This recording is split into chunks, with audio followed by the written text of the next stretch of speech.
আসসালামু আলাইকুম রহমতুল্লাহি ওয়া বারাকাতুহু। সবাই সেই হীরা গুহার যেখানে কোরআন নাযিল হয়, সেই গুহার ভিতরে যেখানে রাসূল সাল্লাল্লাহু এই জায়গা আলাইহি থেকে আমার সেই সঙ্গীবদ্ধ হয়েছিল জায়গাতে কি ইসলামের জন্য। ইনশাআল্লাহ আর সমস্ত কাজ 10 বছরও যায়নি, 2 বছর যখন আমার চুক্তি ভঙ্গ করছে রাসূল সাল্লাল্লাহু আলাইহি সাল্লাম, 2 বছর পরেই আবার চলে আসে মক্কায় আসে। যখন আমরা ওপেন ভাবে, তখন দেখলেন যে ইসলামের কাজ প্রচার হয়ে গেল, ওপেন ভাবে তারা কি করলেন, মক্কায় সাহস পেলেন। 8ম হিজরিতে, 6ষ্ঠ হিজরিতে এই চুক্তি হয়।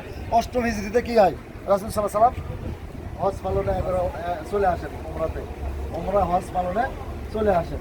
আসার পরে যখন বাইতুল্লাহতে এসেই মুক্তি ভাঙে দেন রাসূল সাল্লাল্লাহু আলাইহি ওয়াসাল্লাম। মুক্তিগুলো যে ঘরের ভিতর ছিল ঢুকে ভেঙে দিয়ে বলছিলেন যে ইসলামের, তখন আবু সুফিয়ান সহ সকলেই ভয়ে, কিন্তু আবু সুফিয়ান মনে করেছিলেন যে আমাদেরকে মনে হয় হত্যা করবে, কিন্তু আল্লাহ রাসূল সাল্লাল্লাহু আলাইহি সাল্লাম বের হয়ে বলছিলেন যে না, আবু সুফিয়ানের ঘরে যারা থাকবে তারা নিরাপদ, তাদের কাছে কিছু ক্ষয়ক্ষতি হবে না। তার আল্লাহ রাসূল এমন ঘোষণা দেওয়ার পর তারাও শাহজাদা কি হলেন, এই আদর্শ দেখে তারাও ইসলাম গ্রহণ করলেন। এই জায়গা থেকে, এটাই সেই জায়গা ইসলামের, যে জায়গাতে মক্কা বিজয় সহ সুলে হুদাইবিয়া, এই সন্ধিতে ইসলামের সমস্ত কাজ, মক্কার যে রাস্তা সেটা হচ্ছে এটা যাতায়াতের, সেই জায়গাতে আমরা এসেছি। হ্যাঁ, সর্বশ্রেষ্ঠ। এবং এই সন্ধি অনুযায়ী সব রাষ্ট্র এখনো এই রাষ্ট্রকে পরিচালনা করে ওই সন্ধি অনুযায়ী। তো এই জায়গা থেকে আমরা একটু দোয়া করি সকলে, আল্লাহ আস্তাগফিরুল্লাহ, আমরাও যেন এই বায়াত গ্রহণ করে ইসলামের মতো কাজ করতে পারি। আল্লাহ রাব্বুল আলামিন আমাদেরকে তৌফিক দান করুন। সকলে একটু তাহলে ওই বছর ওনারা উমরা করেন না, চলে গেছে। গেছেন। পরের বছর কি আসছিলেন? পরের বছর না, তারপরের বছর। তো আল্লাহ রাব্বুল আলামিন সকলকে কবুল করে নেক। একটু আস্তাগফিরুল্লাহ সহ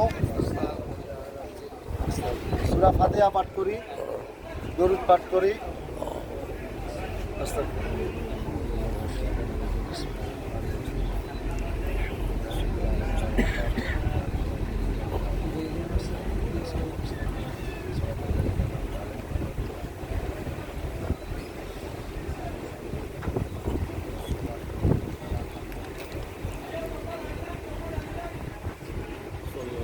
এই জায়গাগুলো আমাদের দেখার কারণ হচ্ছে, এই জায়গাগুলোতে আমাদের এই অন্তরে গেঁথে নিতে হবে যে তারা এত দূর থেকে, সেই মক্কা মদিনা থেকে 400 কিলো দূরে এসে তারা বায়াত পূরণ করেছেন, সেই জায়গায় সন্ধি সেখানে অবস্থান করেছেন। তাদের এত স্বাভাবিক খাবার তখন তার আমাদের গায়ের মতো আসেনি, সবই উটের পিঠে করে এইভাবে আসছেন।